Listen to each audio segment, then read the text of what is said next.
Hey, what's up, my YouTube family? Welcome on my YouTube channel as usual. Life in Turkey. Nga bulijjo leero era mbaletedde experiences as far as different jobs are concerned wano mu Istanbul, Turkey. Omukyalo nagenda tunyonyola emirimu enjawulo akoze emirimu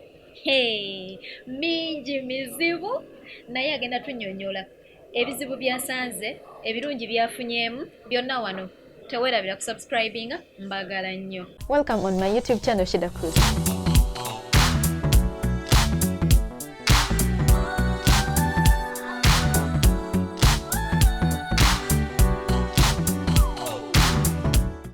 Nsanyusa okulaba nnyabo ku Shida Cruz. Kale mukwano nange nsanyusa okubeerawo wano kwanirizibwa ku mukutu gwa Shida Cruz. Kale mukwano Amannya bampita Mariam. Nagali ag'ekikoogo aga? Ag'ekikaago oyinza tunagafuna mulumbe kasita erya Mariam limala kusula mukaaga. Okay, kakati soko tubuulire Turkey ogimazeemu bbanga ki? Turkey ngimazeemu emyaka 4 ennaku z'omwezi 2 ogw'ekkumi gwe mwezi ogujja mpeza emyaka 4 bweddu. Emyaka 4 bweddu.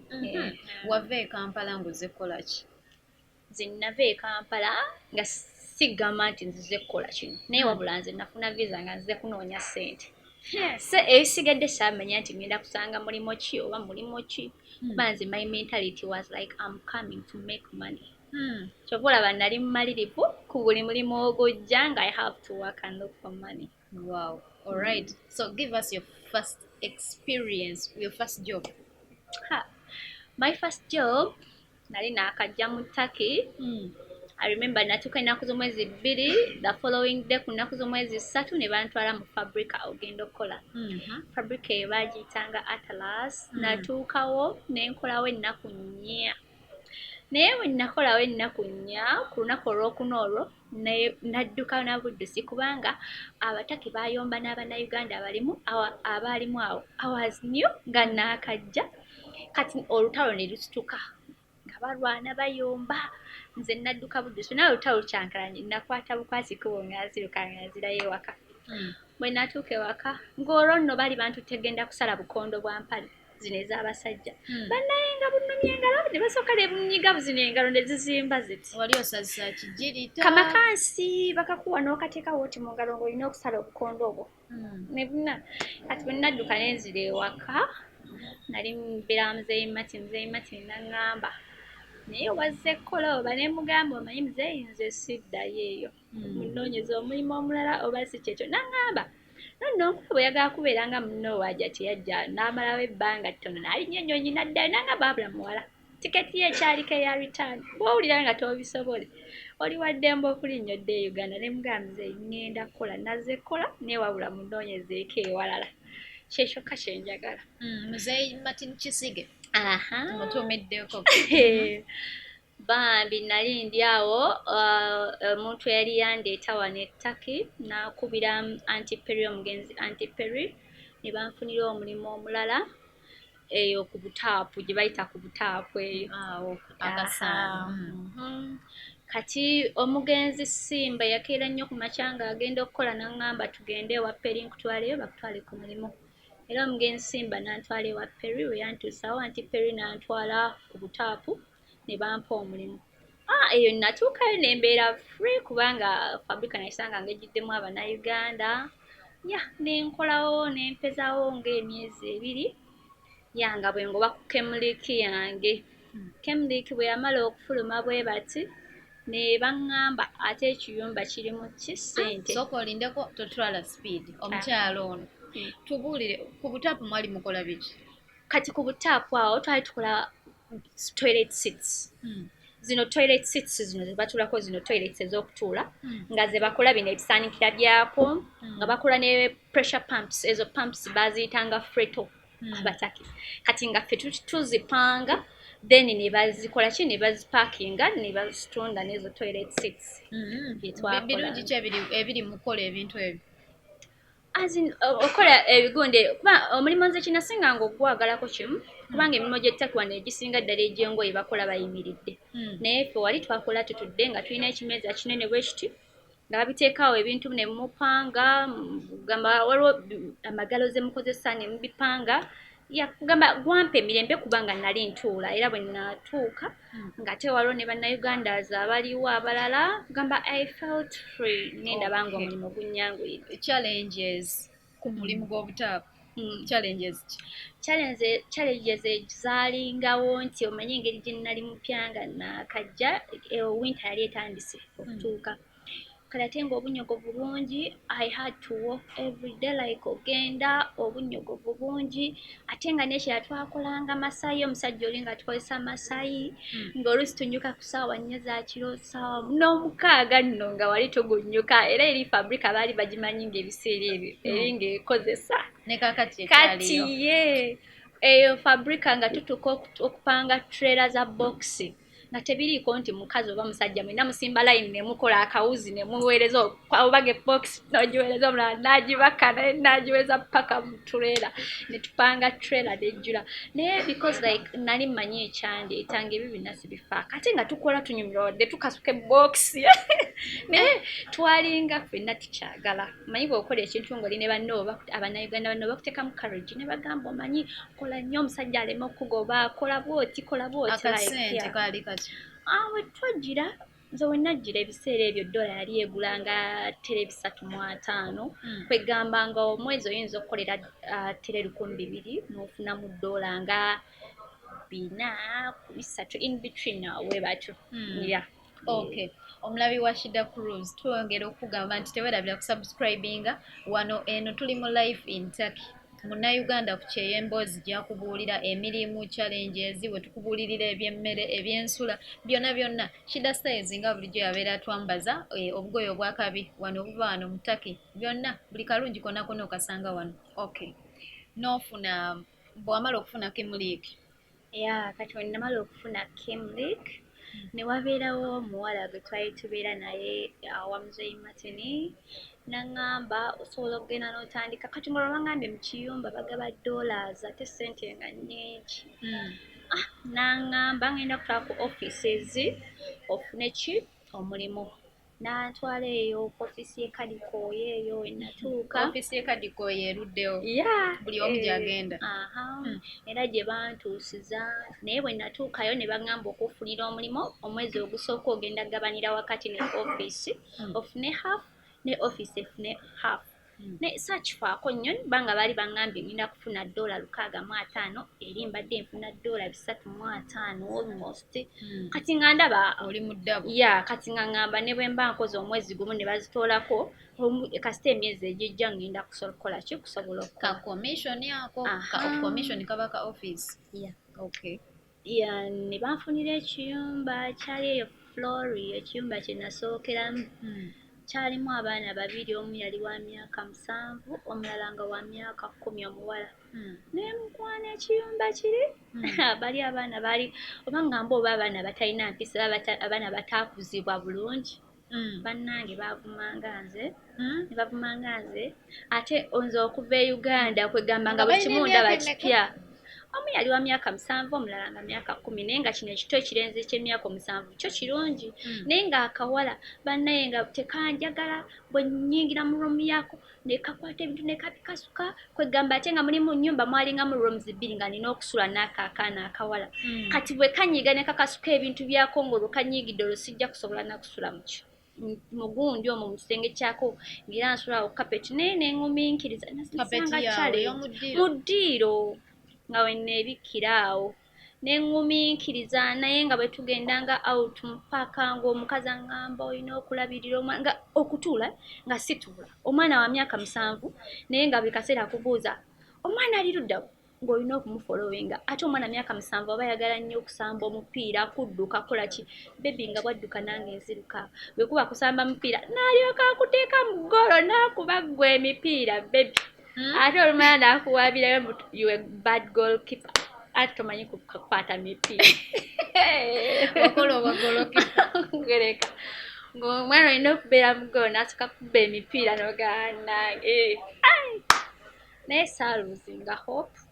buli bwe naggwangamu amaanyi naye omusaala gwange ne gutuuka ne bansasulanga $650 ngamba alhamdulillah nja bbuma ngamba kankola emyezi gyange nsooke mmaleyo amabanja ge najja nago okuva e Uganda njakubeerawo ze challenges ze wasinga okufunayo omukyala wo wakati yalina buzibu babeera n'obuzibu naye omanyi omutaki ye good pretender asinga omutaki ayinza okukubuma naye bw'atuuka ng'oba wali abantu n'apretendinga mbu akwagala naye nga mukwano ng'ekiri ewaka gwe okimanyi ate abataka ekizibu kye balina obalaba abasinga they eat food balya once in a day ayinza okulya breakfast ku ssaawa nga 7 sapa ne mugirya ku ssaawa 11 ate ekirala challenge nasanga nze we natuukamu ekyo ekiyumba kyange ekyasooka nga emmere ze nga ndya mmere like eno gye bateretse mu fridge nti oyiseeko oba nga yabadde ya jjo nga bafumba eri fresh eya jjo nze gye nja okulya naye ebyo byonna nabigumira banenze kambabuulire omuntu ng'omanyi kyoyagala sometimes ebintu ebimu osooka n'obineglectinga wanze waliwo n'abaana bemmanyi abagamba nti nga bo balya coloba yekka n'omugaati nga yemmere gye bamuwa naye n'akugamba mwana gwe nina obuvunaanyizibwa e Uganda akweri nga era omulaba bambi naye alaba waliwo wootuuka challenges kwegamba ne becoming a part of you because you have a goal saaloozinga hope era omukazi oyo mwebaza nti yantraininga okumanya emirimu kyekinanjigiriza okusobola okulongoosa nga tulina ekigundi ekirongoosa ekisiimula naye nga nze ansiimuzisa kino ekisiimula ekyokukamula kino eky'Uganda ekyo nga kyayagala nsiimuule ennyumba yonna nga tuli waggulu kuba twalinga ku 4th floor naye nga nzira wabweru n'enkirininga amadinisa agoe nga tambulirako n'enkirininga endabirwamu wabweru nga bannange emirimu gy'ekiyumba si myangu naye munaye olina okubeera ng'oli focused kati wakolayo bbanga ki eyo nakolayo emyezi egyasooka gyali 4 kati nali nakakolako emyezi 4 oli omuwala eyatwala mu ekyo ekiyumba yantwala ku ofiisi nankubira essimu naŋŋamba Mariam waliwo omulimu gwe nnina tugenda kukola ffenna mulimu gwa $100 naye omwezi ogusooka ogenda kumpa $5 nawe otwaleko 5 then egirala ojja kukola naye kwegamba eyo nayo nafuna challenges nnyingi nnyo kwogwo omulimu zitubuulire Shida Cruise wano osanga embeera ya Munnayuganda ku kyeyo ettaki tujja kubeera nga tweyongerayo tukubuulira ebintu omukyalo ono emboozi zo alina nnyingi experiences alina nnyingi emirimu akoze mingi kati wetegereze ekyaddako kati kwogwo omulimu bwe natuuka nantwala ewa boosi we mu nnyumba baali family yali y'Abayirani nantwalayo boosi bwe yandaba nansiima naŋŋamba okay ne tubeerawo ne tukola naye for the first month tetwalina nnyo buzibu kubanga like yali andaga ekyokukola ne tubeerawo nga tukola then omwezi bwe gwatuuka nga guweddeko kwogwo omwezi ogwasooka kuba nali nina amabanja omanyi oba ovudde e Uganda ojja n'amabanja ate n'otuuka nga ne Kemulik naye kubanja kugamba n'ogatta mabanja ku mabanja ate nga n'abali e Uganda nabo basigala baagala ssente kati bwe nasooka nenkola omwezi ogwasooka ne muwaako $3 ne mugamba nnyumikirizaako ku mwezi ogujja ngenda kukuwa 2 ebyasigaddeyo kati awo nasangire otandika okufuna challenges mu nnyumba eyo natuukanga naŋŋamba njagala sente naye ne mugamba nnyumikirizaako omwezi guggweko nkole kintu naye ate gwe wamenya endagaano eyo si gwe wamenya endagaano nedda namu explainingira kubanga yali akiraba nalina omuntu eyali yandeeta ng'abanja ssente nenjogera naye kubanga naye yali akimanyi nga kwegamba the other one of the people who like received me and they knew my problems like nayogera naye ne mugamba at first naye ne tubeeraawo kati omanyi obeera mu nnyumba eyo nga mukola wamu oluusi Abanayuganda n'Abanayuganda oluusi walutuuka ekiseera ne mulemererwa nga buli omu ayagala buganzi wa boosi kati natuukanga ne nnongoosa nga nze lwe nnongoosezza ennyumba eyange lwewunya ye lwalongoosezza tewunya naye nga agamba nti ewunya kwegamba nga boosi acomplaininga nti ewunya kati oluusi yalingamu hardship so manyi waliwo omuntu kuba kuba ngambe ntoze ebisimula nze bwe natuuka ng'oba yalinga alina detergents zeyiwangamu saategeera naye ekyo nenkigira nenkiyiiza nga amagezi nga nze bwe mba ngenda okusimula nenkwata ebisimula nsooka byoza nendyoka mbiteekamu nenteekamu ne Clorox nenkisimula neebanga etukula kati ekyo bwe yalabanga kigaanye ne tutandika okufuna disagreements mu nnyumba nga omanyi bwe mubeeramu abaawamu ng'ekintu bayinza okukibuuza nga kibuzeewo n'akugamba gwe wasembyeyo kikozesa kiri luddawa biki bossi ng'akibuuza ne baleekaana kugamba n'atuuka gundi stage ey'okuba nti tetukyakwatagana n'atuuka olwo omwezi ogwokubiri gwali tegunaggwako gwe ng'olwo ndi mu gwakubiri tegunnaba kuggwako awo nga ngutambuza kati n'atandika okuŋŋambanga ojja kunviira tosobola kunnemesa mulimu nga nze nakuleeta wano nga siraba kyemukola sirabawo nsobi yonna yonna n'atandika nga bulwansanga mu nkubo nga nkuba engolo bebi yankubanga n'engolo yakutwala ku mulimu ya munnauganda bulungi batumidde kati one time ennyumba yali ya floors 4 kati bwe mba nalongoosa floors 2 eza wansi yalongoosa 2 eza waggulu kati ng'alongoosa 2 eza wansi yalina okulabirira ki omwana kati olunaku lumu bandekera omwana nze nali the baby was under my care nga ndi wansi nsiimuula kati omwana nemwebasa nendowooza omwana yeebase konze kantwale engoye ngene nzikole kinzaanike wabweru naye omwana gye saamanya nti omwana yazuukuse mba nkyayanika engoye ngenda okuwulira ebintu ebipapala mu swimming pool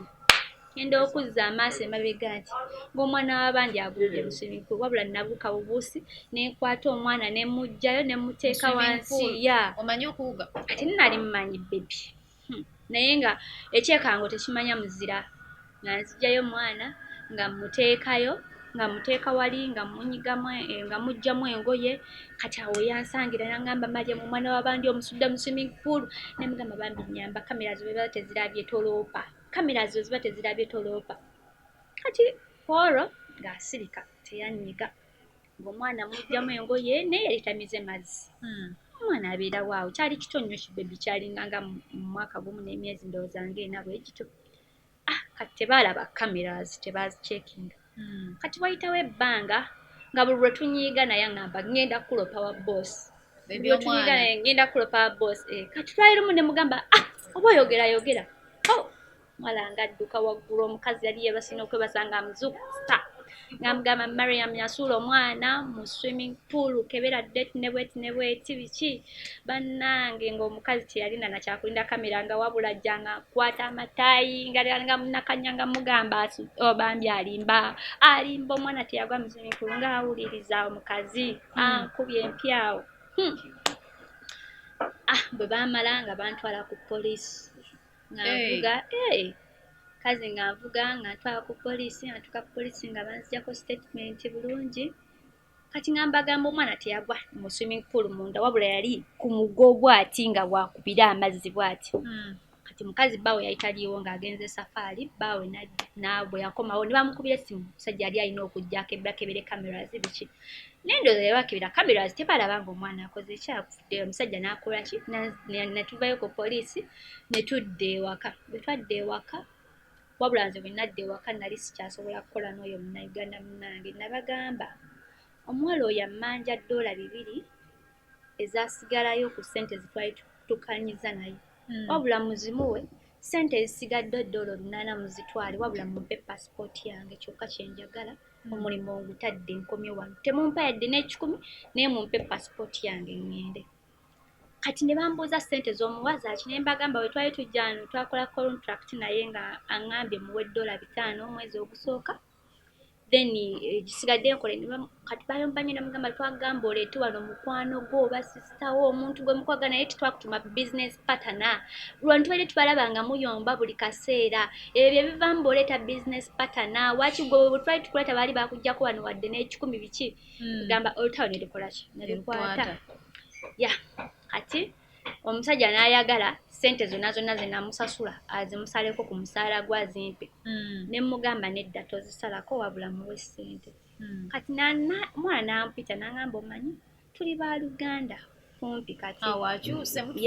nangamba ffenna gooli yaffe egyo emu ssente ozaagala nange ssente nzaagala omulimu tugwagala wabula njagala tukwatagane tukole nangamba siina buzibu naye munnange nga bwolaba oluusi baye tuleekaana tuyomba naye kati nkusaba tubiveeko tukole kitukole namugamba siina buzibu nenze kyenkusaba kimu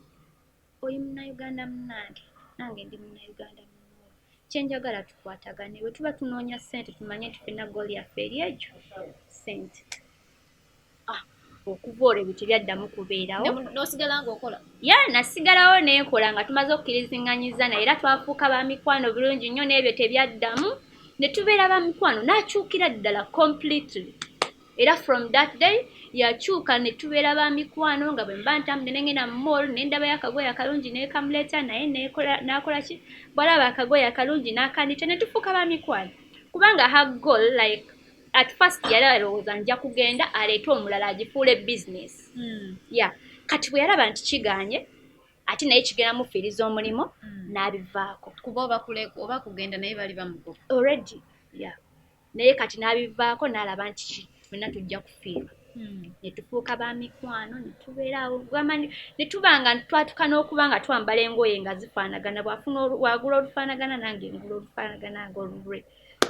ntubeerawo eyo emboozi ya munnayuganda ku kyeyo